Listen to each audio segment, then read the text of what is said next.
Me llamo Maya Carter y vivo en Estados Unidos. Esta historia es mía, contada con mis propias palabras, porque solo yo sé cómo se sintió en verdad.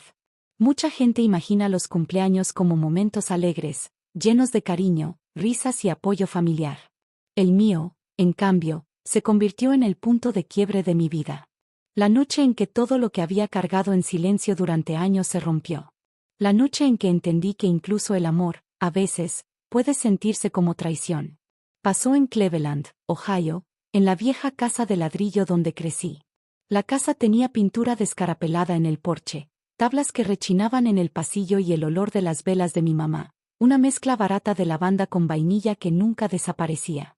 Se suponía que sería una reunión sencilla de cumpleaños, unos globos pegados a la pared, un pastelito comprado en el súper y unos primos sentados en la sala fingiendo estar alegres. No esperaba una gran fiesta, nunca lo hice, pero en el fondo de mí guardaba la esperanza de sentir un poquito de cariño o reconocimiento. Después de todo, yo había dado tanto de mí a esa familia, aunque ellos nunca lo supieron. La fiesta apenas comenzaba cuando mi hermano Ethan me arrinconó cerca de la cocina. Siempre había sido exigente, convencido de que mi tiempo y mi dinero le pertenecían. Bajó la voz y volvió a pedirme mi tarjeta de débito. No más por un día, dijo, como si eso lo hiciera menos abusivo. Yo conocía el patrón, un día se convertía en una semana, luego en sobregiros, y al final yo terminaba arreglando el desastre. Le dije que no. Se lo dije tranquila pero firme, esta vez no le iba a dar mi tarjeta. Esa sola palabra, no, encendió todo. Sus ojos se llenaron de rabia. Eres una egoísta, me escupió. Antes de que pudiera reaccionar, jaló mi vestido, ese que había comprado con mi propio dinero para esa noche. Un vestido sencillo pero elegante que me hacía sentir segura. Con un tirón desgarró la costura del hombro. El sonido del desgarre retumbó más fuerte en mis oídos que las voces de los invitados o la música barata que sonaba en la bocina. En ese instante sentí que no solo había roto mi vestido, sino la delgada capa de dignidad que había tratado de mantener durante años. El cuarto quedó en silencio. Todos vieron. Yo esperaba que mis papás, Linda y Mark, intervinieran, que lo regañaran, que me defendieran. Pero cuando se acercaron, sus rostros no mostraban preocupación por mí, sino fastidio porque yo había provocado un escándalo. La voz de mi papá tronó sobre el silencio. Ya no eres parte de esta familia, lárgate. El silencio de mi mamá me dolió más que sus palabras. Volteó la cara, avergonzada de mí en lugar de lo que me habían hecho. Me quedé parada, con el vestido roto colgando de mi hombro y las lágrimas ardiéndome en los ojos. No tenía palabras. Durante años había sacrificado todo por ellos. Nadie en esa sala sabía que yo pagaba casi todos sus gastos, la luz, el seguro del carro, hasta depósitos directos desde mi cuenta. Cada mes, por 2 años, les mandaba 2.400 pesos en silencio, sin quejarme ni pedir agradecimiento. Cuando mi papá estuvo en el hospital y quedaron ahogados en deudas, yo cubrí 6.800 pesos en cuentas médicas. Nunca preguntaron cómo lo hacía, nunca lo reconocieron. Ellos solo tomaban, y yo daba, porque pensé que amar significaba cargar con sus problemas. Ahí, en esa sala, escuchando a mi padre desheredarme como si fuera basura, entendí la verdad, nunca me habían visto. Solo veían lo que yo proveía. Y en el momento en que puse un límite, en el momento en que dije no, me volví desechable. No grité, no discutí. Solo me di la vuelta, sosteniendo el vestido roto contra mi pecho, y salí de esa casa. Mis tacones golpeaban las escaleras de madera del porche, y juré que ese sonido retumbaba en la noche como un tambor de libertad. Subí a mi coche, un sedán plateado que yo misma había comprado, y me fui. En el retrovisor, las luces de la casa se fueron borrando hasta quedar como un brillo tenue, como una estrella que muere. El camino se abría frente a mí, oscuro e interminable. Con cada milla que dejaba atrás, sentía que el peso de los años se me caía de los hombros. No dejaba solo una fiesta ni un vestido roto, dejaba una vida en la que mi amor era confundido con obligación y mi silencio con debilidad. Al amanecer llegué a Miami, Florida. La ciudad se levantaba ante mí como una promesa, con el océano brillando en el horizonte. Entré a la cochera de mi villa, un lugar que había mantenido en secreto, incluso de mi familia más cercana.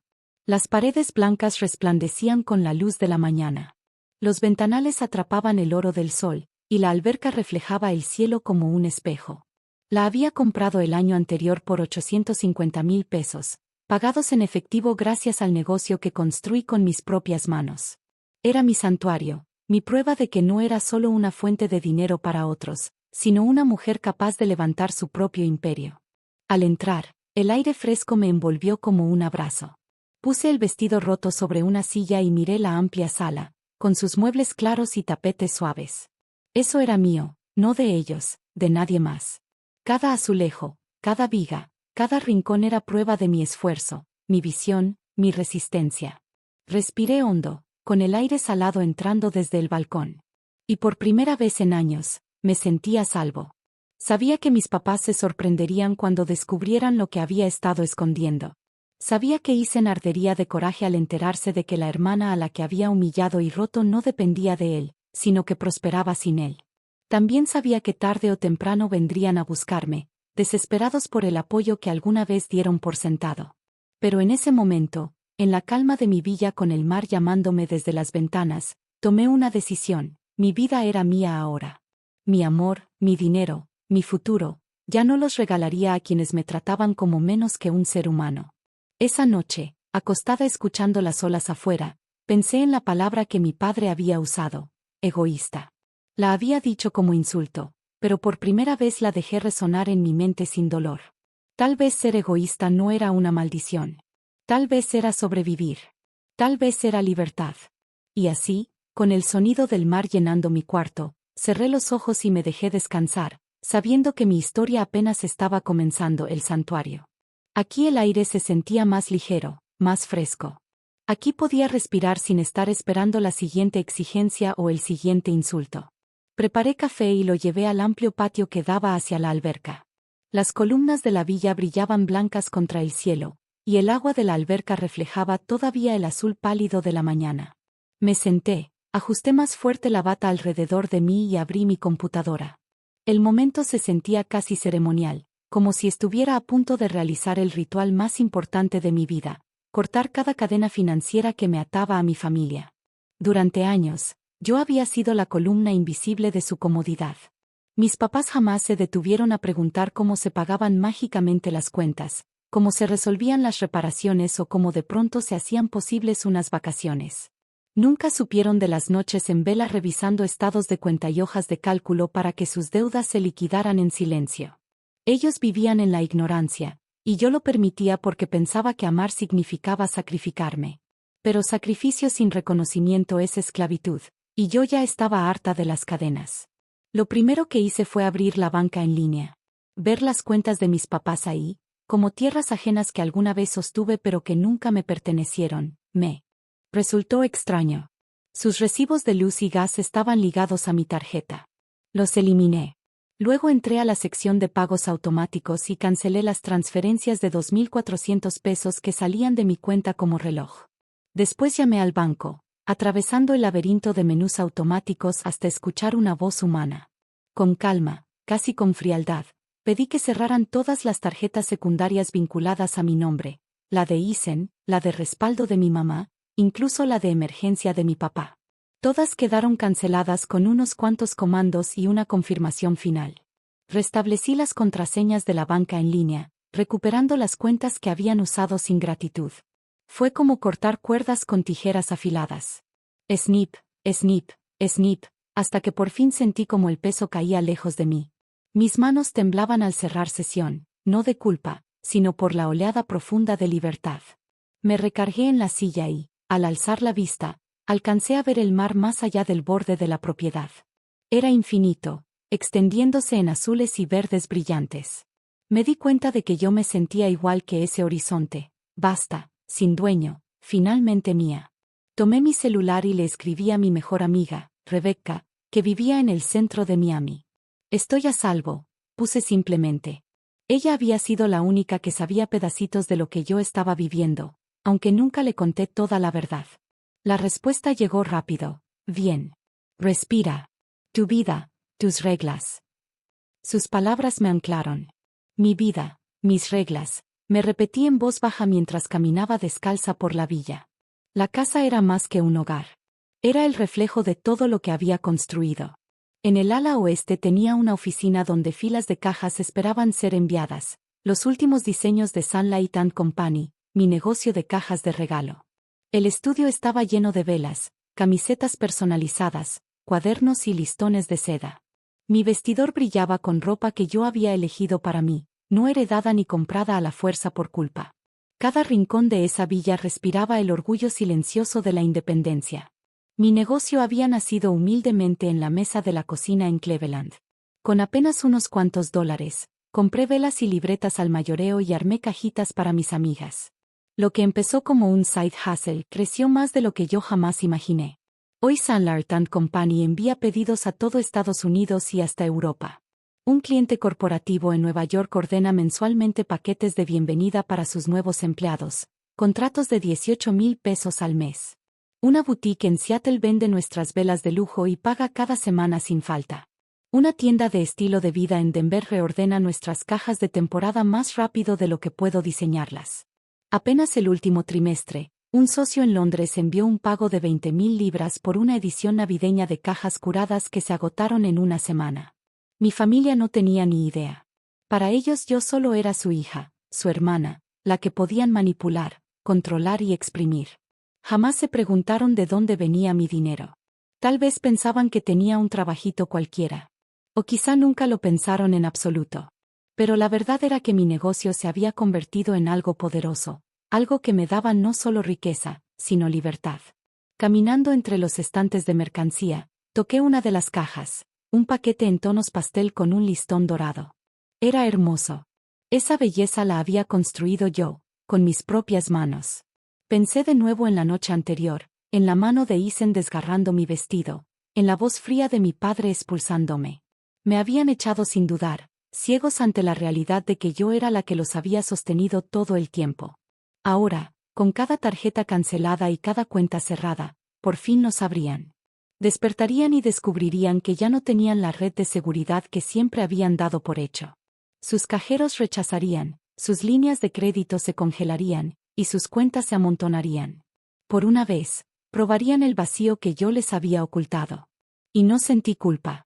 El sol subió más alto, inundando la villa con luz dorada. Caminé hacia la alberca. Me quité la bata de los hombros y me senté al borde, metiendo los pies en el agua fresca. El viento del mar traía consigo el aroma a sal y a libertad. Por primera vez en años, mi cuerpo se sentía ligero, sin cadenas. Pensé en llamar a Rebecca para invitarla, pero mejor decidí disfrutar la soledad. Este era un momento que necesitaba vivir sola. El momento en que me elegí a mí misma. Había cortado las cuerdas, roto cada lazo de dinero y silencio que me mantenía atada a una familia que solo me veía como una cartera.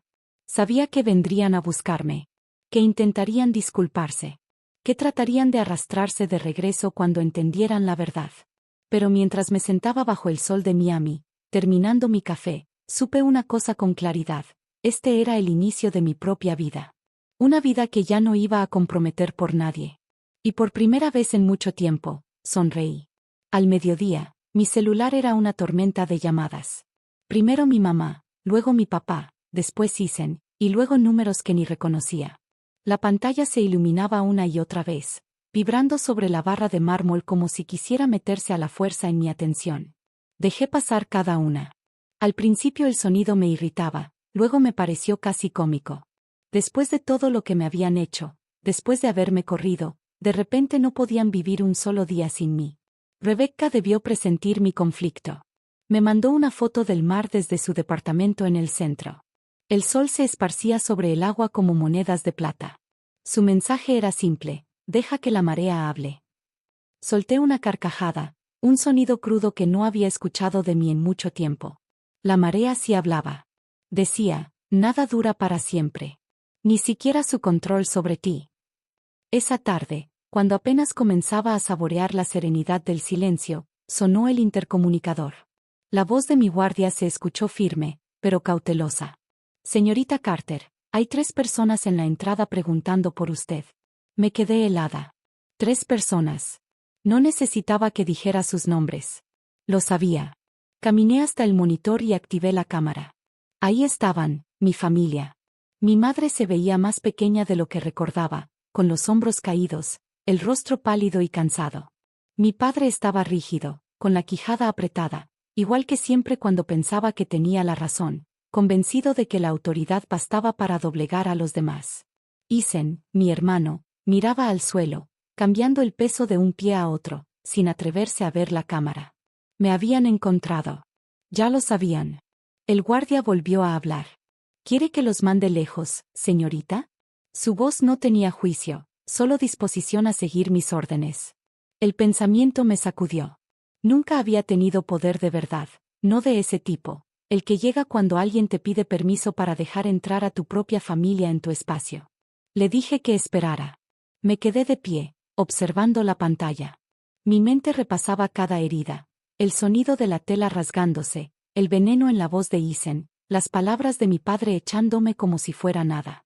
Pero después vinieron los recuerdos de los sacrificios silenciosos, los 10,000 pesos que mandé una vez para reparar la casa, las incontables transferencias de 2,400 pesos, las cuentas de tarjeta que cargué sola. Ellos nunca me dieron las gracias. Nunca preguntaron cómo lo hacía. Solo tomaban. Caminé por la villa, con el olor a madera pulida acompañándome. Todo se sentía todavía nuevo, como un sueño que apenas empezaba a creer que era mío. Llegué a la puerta principal y me detuve. Abrí solo la puerta interior, la de cristal. La luz del sol se filtraba iluminando sus rostros. Estaban ahí, de pie en las escaleras, igual que en la cámara. Los ojos de mi madre se llenaron de lágrimas al verme. Maya, susurró. No sabíamos. No sabíamos que tú estabas pagando todo por nosotros. Su voz se quebró un segundo. Casi le creí. Casi. No preguntaron, respondí, mi voz firme, más dura de lo que esperaba. Y me lastimaron. Mi padre dio un paso al frente, con la expresión seria, aunque alcancé a ver el destello de incomodidad en sus ojos. Cometimos un error, admitió, con tono medido. Pero somos familia, la familia perdona. Necesitamos hablar. Arreglemos esto. Ahorita estamos cortos de dinero. Esta semana, nada más, necesitamos como 1,200 pesos para cubrir los gastos. Después veremos qué hacemos. Sus palabras cayeron sobre mí como piedras en el pecho. No estaba aquí porque me quisiera. No estaba aquí porque, de repente, hubiera entendido mi dolor. Estaba aquí porque sus tarjetas ya no servían, porque las cuentas estaban congeladas, porque por primera vez en años, ya no me tenía a mí como su red de seguridad silenciosa. Recordé cuando estaba en mi cuarto, a las 2 de la mañana, transfiriendo 10,000 pesos para reparar el techo cuarteado y el calentador roto en pleno invierno, para que mi familia no se congelara. Y al día siguiente, sus risas como si nada hubiera pasado, como si su mundo no hubiera estado al borde del colapso. Jamás me miraron, jamás preguntaron cómo se resolvió el problema.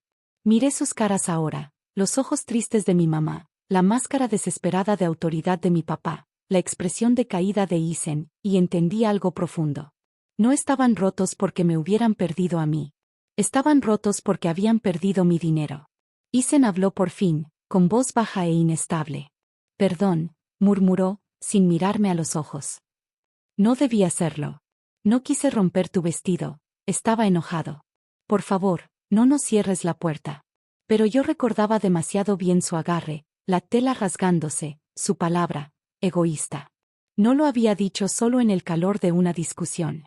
Lo había dicho porque lo sentía. Y ahora pedía perdón solo porque ya no tenía acceso a mi cuenta bancaria. Los miré fijo a través del cristal. Ya lo cerré afuera, dije. Y no voy a abrir esta puerta. El silencio cayó. Mi madre ahogó un pequeño sollozo, llevándose la mano a la boca.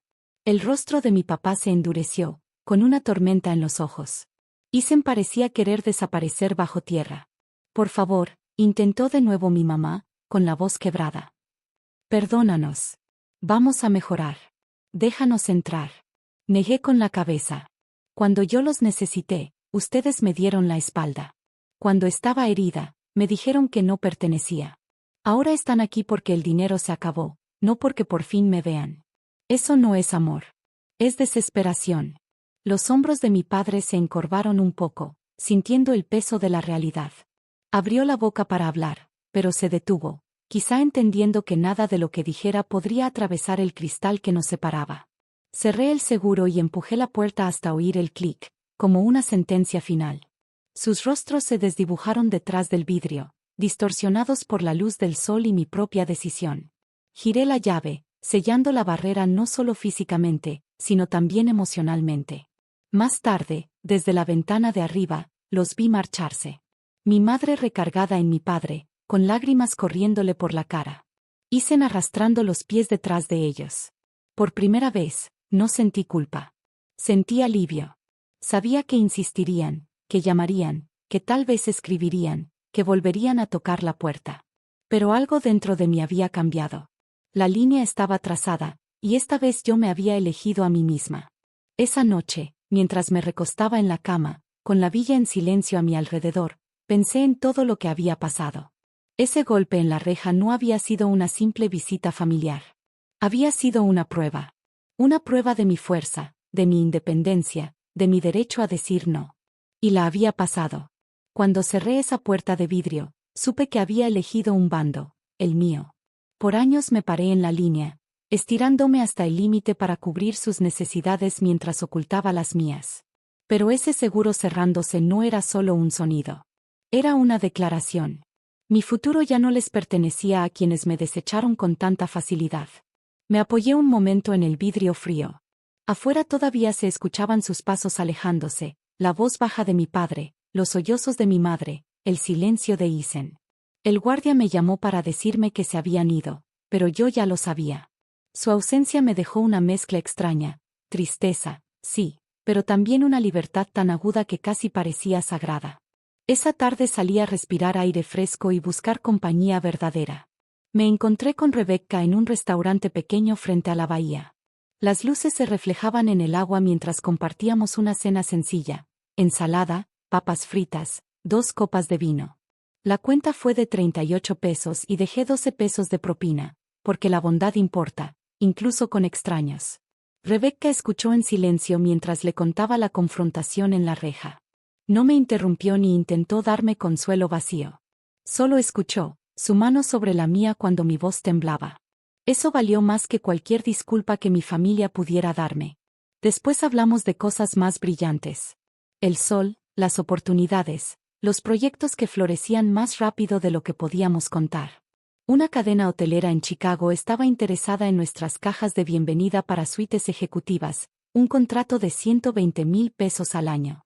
Teníamos una presentación programada con una empresa tecnológica en Austin la próxima semana, y si salía bien, duplicaríamos nuestras ganancias del trimestre.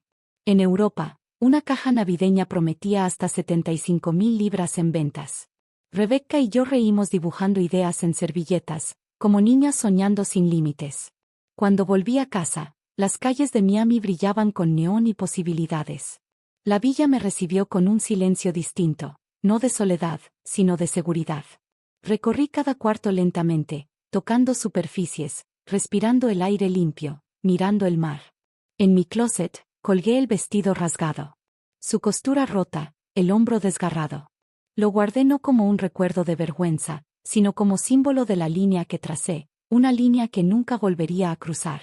Pensé en lo que había soportado en aquella casa en Cleveland, las exigencias susurradas, el peso de ser la proveedora invisible, la soledad de dar sin ser vista. Pensé en la versión más joven de mí, que se quedaba callada por miedo a que la llamaran egoísta. Esa niña por fin se había convertido en alguien más. Alguien que entendía que decir no podía ser el acto más amoroso de todos. Esa noche, bajo la luz de la luna, escuchando el vaivén de las olas a lo lejos, respiré hondo. Mi familia quizá volvería, quizá llamaría, tal vez rogaría o maldeciría. Pero ya no importaba. Había construido algo que no podían destruir, mi independencia, mi negocio, mi casa, mi paz. Lo susurré en voz alta, solo para oírlo. Esta es mi vida. Yo la construí. Yo la pagué. Yo decido quién entra por mi puerta. Y mientras caminaba hacia la villa tranquila, con el corazón más ligero que nunca, supe una última verdad. Ya no les debía nada. Esa noche dormí profundamente, envuelta no en miedo ni en culpa, sino en paz.